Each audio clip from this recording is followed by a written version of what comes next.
Baik, selamat siang untuk kita semua. Di siang hari ini kita berkumpul di ruang guru. Kita biasa berbagi sorenya 14.20. Kita agak di situ karena kita pada hari ini akan mendengarkan atau ya akan ada Ibu Nur dari CGP yang akan berbagi budaya positif dengan kita para guru dan juga pegawai ya tentang budaya positif ini. Oleh karena itu kita akan mendengarkan bersama-sama.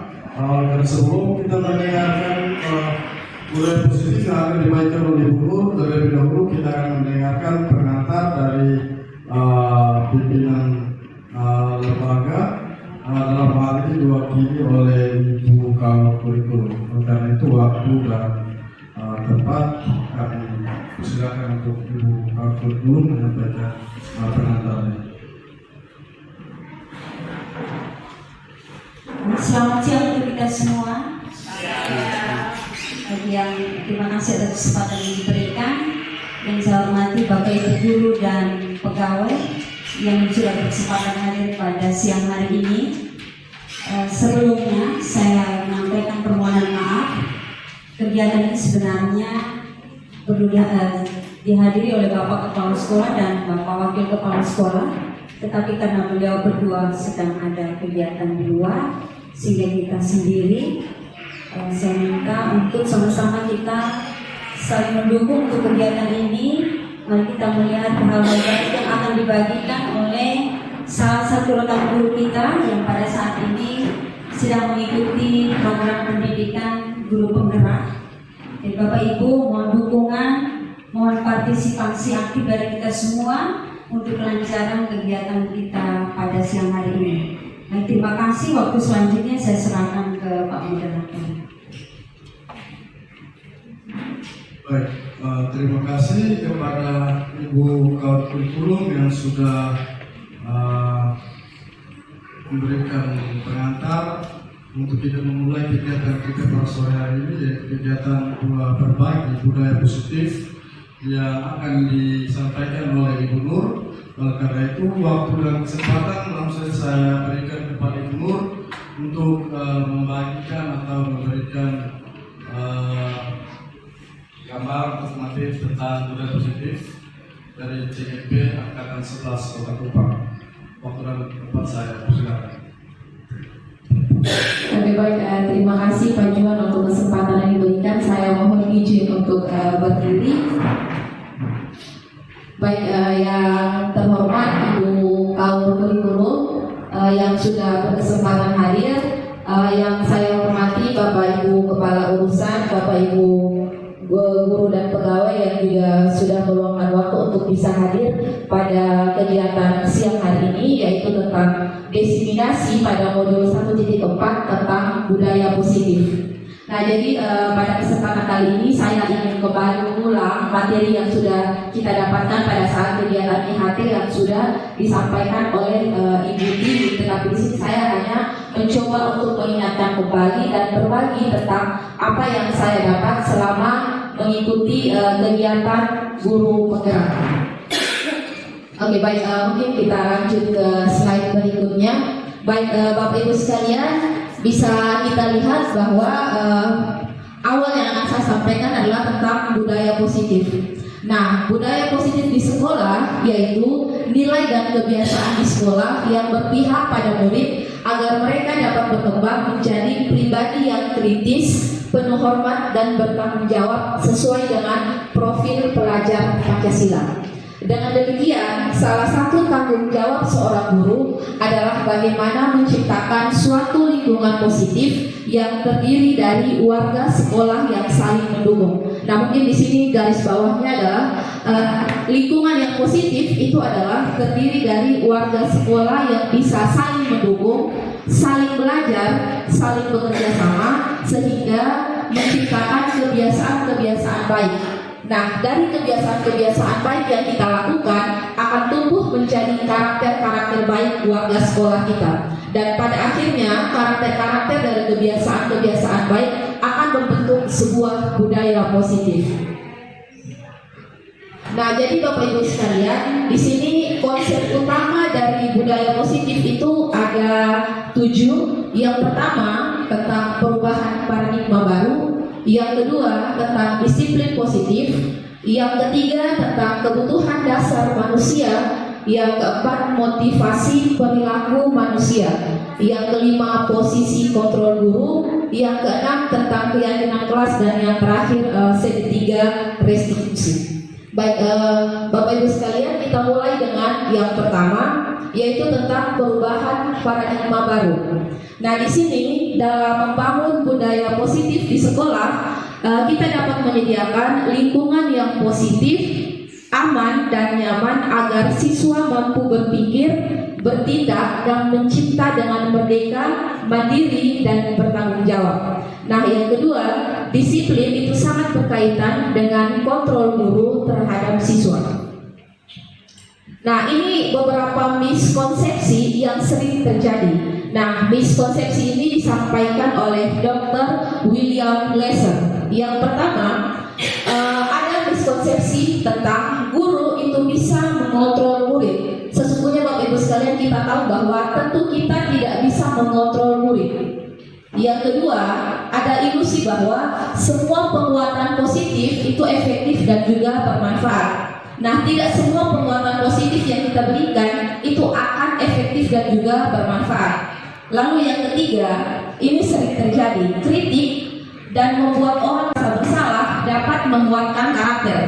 Tetapi tentu yang terjadi adalah sebaliknya, bahwa kritik itu akan membuat orang merasa tersinggung dan dia merasa sudah tidak peduli, karena dia merasa bahwa kritik itu sangat menyakiti. Lalu yang keempat, ilusi bahwa orang dewasa itu memiliki hak untuk memaksa. Bapak Ibu sekalian, kita perlu ingat bahwa orang dewasa itu tidak boleh memaksa. Karena orang dewasa itu sering berpikir bahwa ini hak saya untuk memaksa orang yang ada lebih di bawah saya. Selanjutnya tentang disiplin positif. Jadi mari kita lihat makna dari kata disiplin.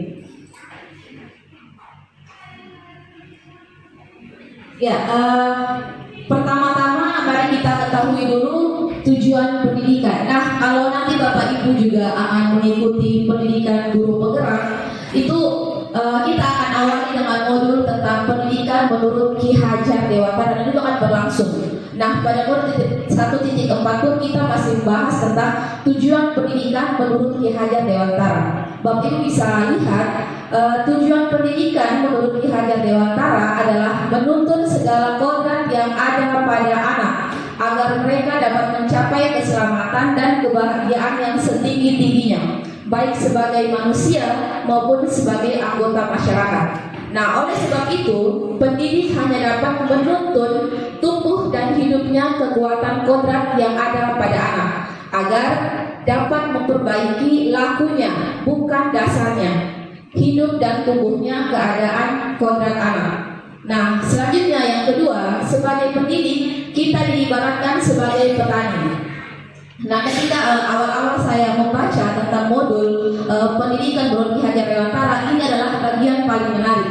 Ketika seorang pendidik itu diibaratkan sebagai petani yang memiliki peran penting untuk menjadikan tanamannya subur. Nah, kita semua dapat mengibaratkan sekolah sebagai tanah tempat bercocok tanam, sehingga guru perlu mengusahakan agar sekolah menjadi sebuah lingkungan yang menyenangkan, aman, nyaman untuk bertumbuh, serta dapat menjaga dan melindungi setiap murid dari hal-hal yang kurang bermanfaat atau bahkan mengganggu perkembangan potensi murid. Nah, Bapak Ibu sekalian, akan saya jelaskan lagi sedikit. Petani diibaratkan begini, anak-anak itu tidak bisa kita rubah, karena jika kita berkebun yang kita tanam itu jagung, maka tentu yang tumbuh itu jagung. Tidak mungkin kita menanam jagung dan tumbuh kacang, itu sesuatu yang tidak mungkin. Maka anak-anak tidak bisa kita rubah. karena mereka sudah punya kodratnya masing-masing. Yang kita boleh lakukan adalah menuntun bagaimana dia bisa tumbuh dan berkembang dengan baik sesuai dengan kodratnya. Nah, di sini saya akan menjelaskan tentang disiplin. Pengertian disiplin itu berasal dari bahasa Latin disiplina yang artinya belajar. Nah, disiplin diri membuat orang menggali potensinya menuju sebuah tujuan, apa yang dia hargai, atau dengan kata lain, disiplin diri juga mempelajari bagaimana cara kita mengontrol diri dan bagaimana menguasai diri untuk memilih tindakan yang mengacu pada nilai-nilai yang kita hargai. Nah, dengan demikian, seseorang yang memiliki disiplin diri berarti mereka bisa bertanggung jawab terhadap apa yang dilakukannya, karena mereka mendasarkan tindakan mereka pada nilai-nilai kebijakan universal. Nah, tadi tentang disiplin sudah, miskonsepsi sudah, sekarang kita lanjut ke 5 kebutuhan dasar manusia. Nah, di sini ada 5 kebutuhan dasar manusia. Itu yang pertama, bertahan hidup, yang kedua, kebebasan, yang ketiga, kasih sayang dan rasa diterima, yang keempat, penguasaan, dan yang kelima itu kesenangan. Jadi masing-masing kita itu memiliki kebutuhan dasar 5 yang saya paparkan di depan ini. Nah, realitas atau kebutuhan setiap orang itu berbeda-beda. Nah, kita harus memahami pandangan orang lain tentang dunia. Setiap orang memiliki gambaran yang berbeda-beda. Nah, kita menghubungkan berdasarkan teori kontrol, di mana dinyatakan bahwa ada suatu tujuan bagi sebuah perilaku manusia. Kita harus percaya bahwa murid memiliki tujuan di balik perilaku mereka. Nah, salah satunya adalah untuk memenuhi kebutuhan dasar. Jadi di sini singkatnya bahwa setiap orang, perilaku dan tindakan yang dilakukan orang itu tentu ada dasarnya. Tidak mungkin sebuah perilaku itu tidak ada dasarnya, termasuk perilaku murid-murid kita yang ada di sekolah. Nah, di sini ada contoh kasus. Jadi Bapak Ibu, mari kita saksikan bersama. Ibu Ambar, guru wali kelas 2A di SD Pelita Hati, sedang bingung menghadapi ulah salah satu murid di kelasnya, Doni. Beberapa anak di kelas 2A telah datang padanya dan mengeluhkan Doni yang seringkali meminta bekal makan siang mereka dengan paksa. Nah, jika Anda menghadapi situasi Ibu Ambar, apa yang Anda lakukan? Menurut Anda, kira-kira apa alasan Doni melakukan hal tersebut? Nah, jadi di sini ada satu pertanyaan yang membutuhkan jawaban tadi. Ada 5 kebutuhan dasar manusia yang sudah saya jelaskan tadi, dan ini salah satu contoh kasusnya. Mungkin saya minta kesediaan Ibu Yohana untuk bisa memberikan alasan. Menurut Ibu Yohana, kelakuan dari Doni itu apakah beralasan? Nah, menurut Ibu, alasan Doni melakukan itu apa?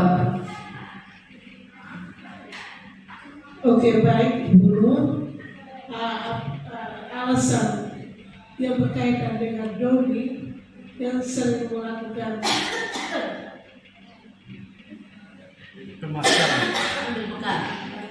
yang sering minta bekal kepada teman-temannya, kemungkinan ada. Yang pertama, dia tidak makan pagi di rumah. Yang kedua, ada rumah tidak disiapkan oleh ibunya bekal yang dibawa ke sekolah, sehingga di sekolah itu dia memaksa temannya untuk memberi makanan kepada dia. Itu saja alasan dari saya. Terima kasih. Oke, terima kasih. Kita tepuk tangan dulu kasih Ibu Yohana. Jadi itu menurut Ibu Yohana ada 2 kemungkinan tadi. Mungkin menurut Ibu Rosa ada kemungkinan yang lain. Oke, jadi di sini kita bisa lihat ada alasannya. Nah, di sini ada 5 kemungkinan dari jawaban Doni. Yang pertama, kalau jawaban Doni karena dia lapar dan orang tuanya tidak memberikan bekal makan siang seperti yang Ibu Yohana sampaikan tadi, maka kebutuhan dasar yang sedang berusaha kebutuhan untuk bertahan hidup. Itu alasan yang pertama. Lalu alasan yang kedua adalah ketika Doni itu merasa senang temannya memperhatikan dia. Nah, ketika Doni mengambil makanan temannya, itu kan temannya pasti perhatikan dia. Jadi kebutuhan dasar dia yang sementara dia penuhi adalah dia sementara membutuhkan kasih sayang.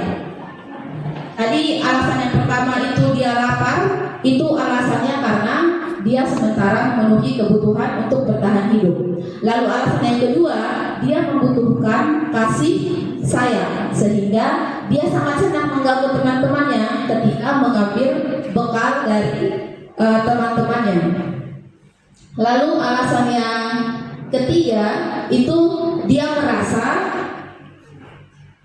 hebat karena temannya menjadi takut. Nah, kalau ada teman di kelas itu contohnya dia paling merasa berkuasa, misalkan Doni ini yang berkuasa di kelasnya, maka dia merasa hebat karena temannya menjadi takut. Nah, kebutuhan dasar yang sementara dia penuhi adalah kebutuhan akan kekuasaan atau pengakuan. Lalu yang keempat, bila jawaban Doni, ia merasa bosan dengan bekal yang diberikan ibunya karena selalu memberikan bekal yang sama. Oleh karena itu, dia ingin mencoba makanan teman-temannya yang beraneka ragam. Maka Doni sedang berusaha untuk memenuhi kebutuhan akan kebebasan. Dan yang terakhir, ketika Doni menjawab karena dia iseng atau sengaja, dan dia menikmati ekspresi wajah teman-temannya yang kesal karena bekal mereka diambil, maka Doni sedang berusaha memenuhi kebutuhannya, yaitu kesenangan. Nah, jadi ini salah satu contoh kasus yang mungkin bisa kita aplikasikan di dalam kelas. Ketika anak berbuat kesalahan, mungkin kita harus mengkajinya dari sisi 5 kebutuhan yang dibutuhkan oleh peserta didik. Jadi tidak serta-merta langsung menyalahkan, tetapi mari kita lihat dari 5 kemungkinan seperti satu kasus Doni dengan 5 kemungkinan jawaban yang sudah saya sajikan di depan. Oke, jadi Bapak Ibu sekalian, seperti yang sudah saya sampaikan di awal bahwa tentu semua perilaku itu memiliki tujuannya. Di sini saya sajikan 3 teori motivasi perilaku manusia. Nah, menurut Jan Negosen ada 3 motivasi yang memotivasi seseorang ketika melakukan sesuatu. Yang pertama yaitu untuk menghindari ketidaknyamanan atau hukuman. Nah, jadi anak-anak ini kan sering ketika kita sering memberikan hukuman karena sebuah kesalahan, jadi dia melakukan sesuatu itu bukan karena atas dia mau, tetapi supaya dia tidak dapat hukuman. Nah, ini motivasi yang pertama. Lalu motivasi yang kedua yaitu untuk mendapatkan imbalan atau penghargaan dari orang lain. Nah, ketika mungkin anak-anak kita ini melakukan sesuatu, itu ketika kita berikan dia penghargaan dan imbalan, nah itulah hal yang bisa memotivasi anak tersebut untuk terus berkembang dan juga berprestasi. Dan yang ketiga, teori motivasi yang ketiga yaitu untuk menjadi orang yang mereka inginkan dan menghargai diri sendiri dengan nilai-nilai yang mereka percaya. Nah, yang ketiga ini adalah orang-orang yang sudah menyadari betul bahwa ketika melakukan sesuatu itu harus didasarkan dengan nilai-nilai yang baik. Nah, kita lanjut ke hukuman dan juga konsekuensi. Di sini ada sebuah kasus juga yang disajikan. Jadi nanti saya minta pendapatnya Bapak Ibu. Menurut Bapak Ibu ini kasusnya seperti apa? Nah, jadi di sini Iva kurang menguasai pelajaran matematika, sehingga pada saat jam pelajaran tersebut berlangsung, dia lebih banyak berdiam atau menggambar di buku pelajarannya. Pada saat guru matematikanya Pak Seno menanyakan pertanyaan, Iva menjadi gugup dan tidak sengaja menjatuhkan tasnya di kursi, serta tiba-tiba menjadi gagap pada saat berupaya menjawab. Seluruh kelas pun tertawa melihat perilaku Iva. Pak Seno pada saat itu membiarkan teman-teman Iva menertawakan Iva. Iva yang tergagap dan malu luar biasa, dan malahan meminta Iva untuk maju ke depan kelas dan berdiri sambil menunjuk hidungnya karena tidak bisa menjawab pertanyaan. Kelas Pak Seno semakin gaduh dan anak-anak pun tertawa melihat Iva di depan kelas memegang ujung hidungnya. Nah, pertanyaannya ada dua. Yang pertama, apakah Anda setuju dengan tindakan Pak Seno terhadap Iva? Nah, mungkin saya minta kesediaan Ibu Tim untuk bisa menjawabnya. Baik, terima kasih atas kesempatan yang diberikan. Menurut saya tidak setuju dengan tindakan Pak Seno terhadap Iva, karena dengan dia berbuat seperti itu maka akan semakin menyudutkan Iva, dan mental Iva di situ justru semakin terpuruk karena dia merasa malu, bahkan sampai menjawab pun dia sampai gagal begitu. Jadi saya tidak setuju dengan tindakan dari Pak Seno. Oke, terima kasih. Kita berikan tepuk tangan dulu untuk Ibu Mary yang sudah menjawab pertanyaan yang pertama. Lalu pertanyaan kedua, menurut Anda tindakan Pak Seno terhadap Iva adalah sebuah hukuman atau konsekuensi? Lalu mengapa? Mungkin saya minta kesediaan Ibu Tina untuk bisa membantu.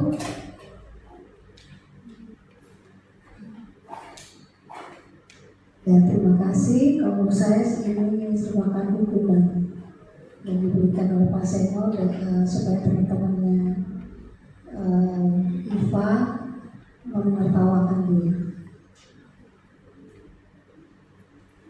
Ya, jadi menurut Ibu Tina itu merupakan sebuah hukuman. Ya, betul, itu adalah sebuah hukuman, bukan sebuah konsekuensi. Kita berikan tepuk tangan dulu untuk Ibu Tina. Nah, jadi tadi kalau misalkan konsekuensi itu berarti sebuah kesepakatan terlebih dahulu. Tapi tadi itu Pak Seno langsung mempermalukan Iva, jadi itu adalah sebuah hukuman. Nah, jadi dari cerita tadi ini kita lanjut ke bagian posisi kontrol, berefleksi tentang apa yang dapat mereka lakukan untuk memperbaiki kesalahan mereka sehingga menjadi pribadi yang lebih baik dan juga menghargai dirinya. Jadi di sini Bapak Ibu sekalian ada 3 tahapan dalam segitiga restitusi. Ini saya mengingatkan kembali. Yang pertama yaitu menstabilkan identitas. Jadi berdasarkan prinsip membuat kesalahan adalah bagian dari proses pembelajaran. Jadi ketika ada murid yang berbuat salah itu tidak langsung kita justice. Memang kau ini anak nakal, kau ini begini. Tidak begitu Bapak Ibu. Jadi jangan sampai kita masih melakukan hal tersebut kepada murid-murid kita. Mari kita berbenah bersama. Jadi dalam penyelesaian masalah itu ada yang namanya, yang pertama itu tentang menstabilkan identitas. Jadi kita harus menyampaikan bahwa kesalahan itu adalah bagian dari proses pembelajaran. Lalu yang kedua, berperan untuk menggeser identitas murid dari murid yang gagal menjadi murid yang sukses. Dan yang ketiga, jangan mengkritik murid yang sedang mengalami identitas yang gagal. Jadi kita tidak boleh lagi menambah-nambah kalimat yang membuat mereka itu lebih tertekan. Jadi di sini tugas kita adalah bagaimana menstabilkan hal yang kesalahan yang sudah mereka lakukan, namun tidak lagi menyudutkan mereka. Lalu yang kedua, melakukan validasi tindakan yang salah. Nah, jadi tadi kan sudah saya sampaikan bahwa semua tindakan itu pasti ada alasannya untuk memenuhi kebutuhan dasar manusia. Nah, jadi di posisi yang kedua ini kita melakukan validitas tindakan yang salah. Itu yang pertama, berdasarkan prinsip bahwa perilaku itu dilakukan karena dia sementara memenuhi kebutuhan tertentu. Lalu yang kedua, guru akan bergeser dari pemulihan stimulus respon menjadi proaktif. Nah, di sini guru mulai menyampaikan tindakan-tindakan yang salah dilakukan itu di posisi yang mana. Lalu yang ketiga, menggali dan mengakui kebutuhan murid sehingga dapat memperbaiki hubungan dengan murid. Dan yang terakhir, menanyakan keyakinan. Jadi tadi dari teori kontrol itu sudah dikatakan bahwa pada dasarnya kita itu memiliki motivasi secara intrinsik atau dari dalam diri sendiri.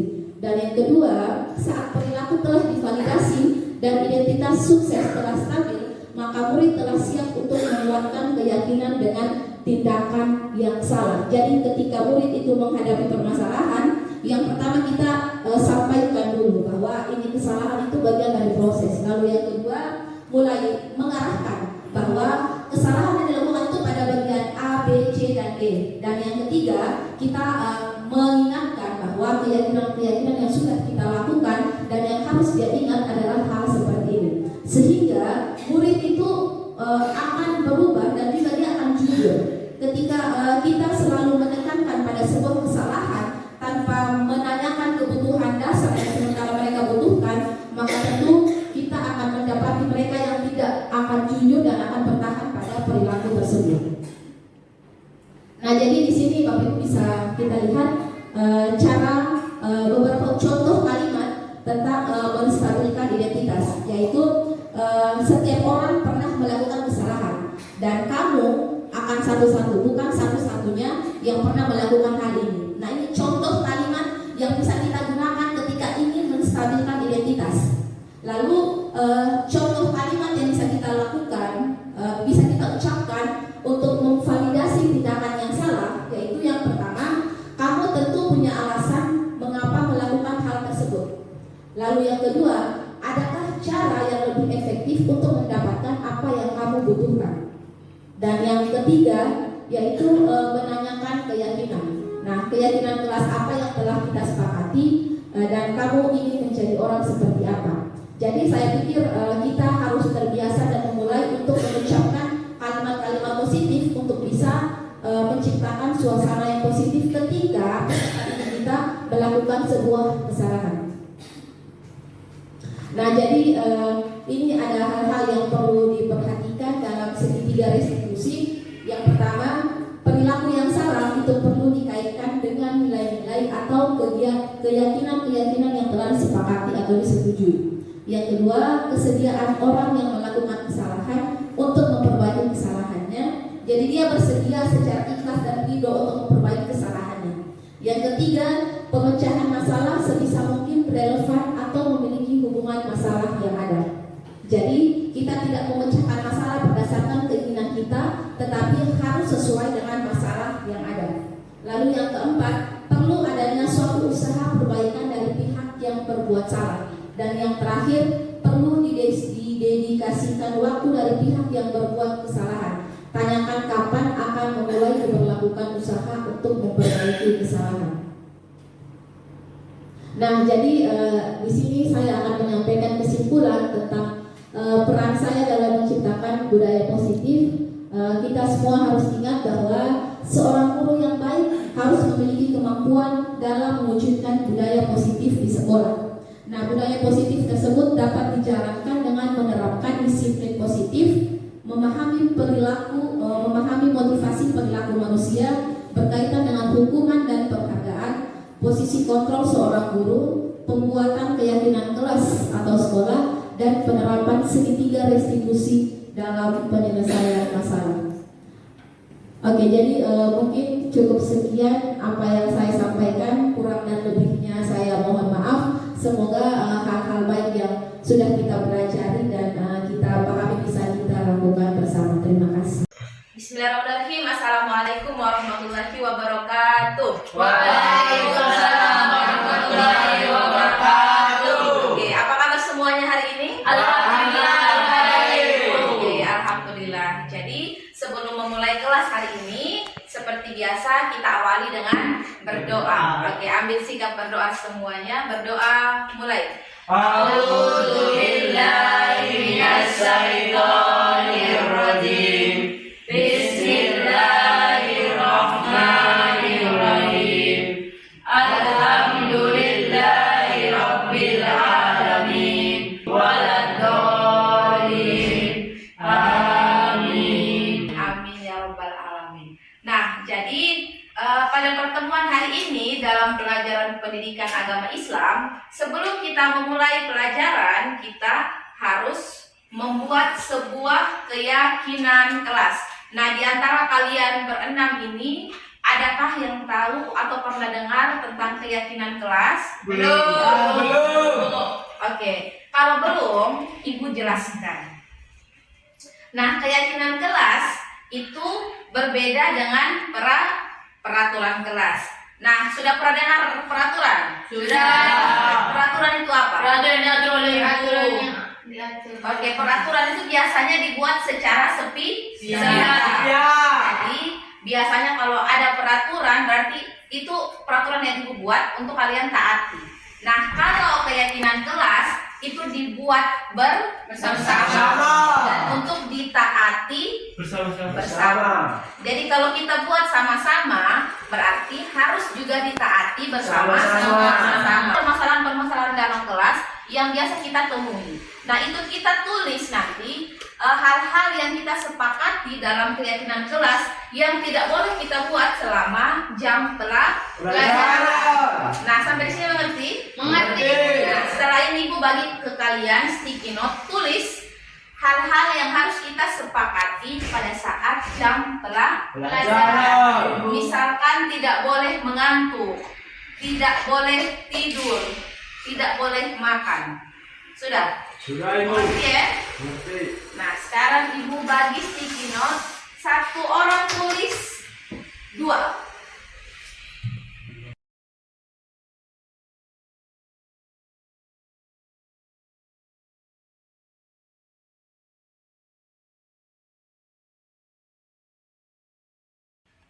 Oke, kalau sudah Tiara boleh tempel.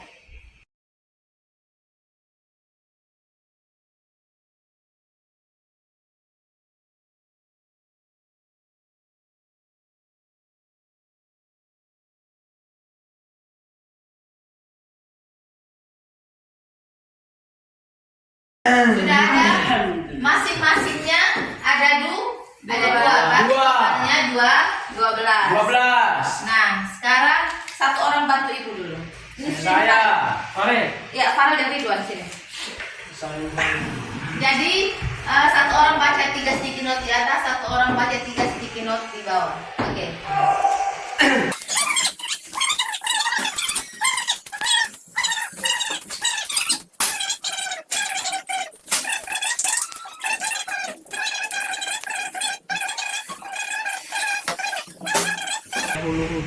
Oke, terima kasih tepuk tangan kasih mereka dua ya. Nah, jadi dari 12 keyakinan kelas ini, adakah yang diulang-ulang kalimatnya? Ada. Nah, terus di sini masih ada kata jangan tidur, dilarang tidur. Nah, jadi ada beberapa kalimat yang harus kita rubah ke kalimat positif. Jadi tidak boleh ada kata larangan, misalkan jangan begini, jangan begitu, tidak boleh. Jadi contohnya, jangan tidur di dalam kelas. Kalimat positifnya apa? Tidak boleh pakai kata jangan. Jangan ribut di dalam kelas. Jangan tidur di dalam kelas. Berarti kalimat positifnya tetap semangat.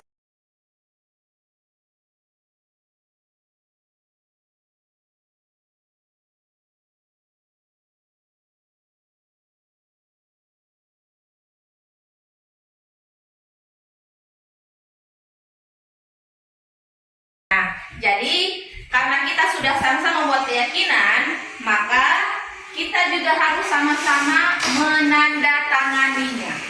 Jadi masing-masing orang maju untuk mengesahkan ini keyakinan kelas. Jadi masing-masing orang nanti tulis nama di bawah sini untuk tanda tangan. Atau Ibu tulis memang saya? Tulis merah Ibu. Oke.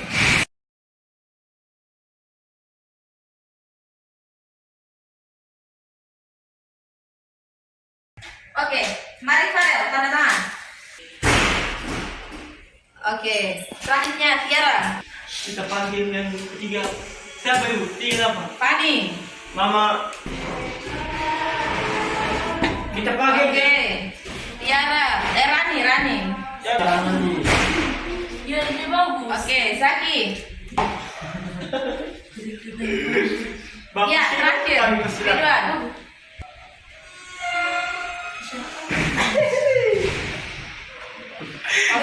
Terima kasih Jadi- atas kedatangannya Bapak.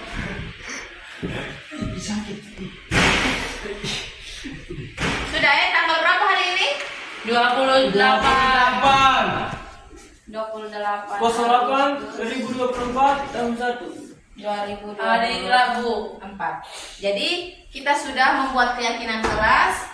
Tadi merubah kalimatnya ke kalimat positif. Kita dapat 6 keyakinan kelas dan sudah kita sahkan dengan semua yang hadir dan membuat itu sudah melakukan tanda tangan. Jadi karena sudah disepakati maka wajib untuk kita jalankan.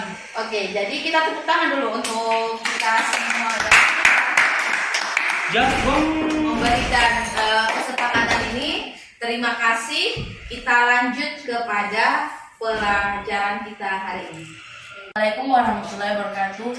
Saya Azhar Fani, biasa dipanggil Fani. Saya merasa antusias dan bersemangat saat membuat keyakinan kelas hari ini. Assalamualaikum warahmatullahi wabarakatuh. Perkenalkan nama saya Muhammad Farel, biasa disapa Farel. Saya sangat senang membuat keyakinan kelas hari ini.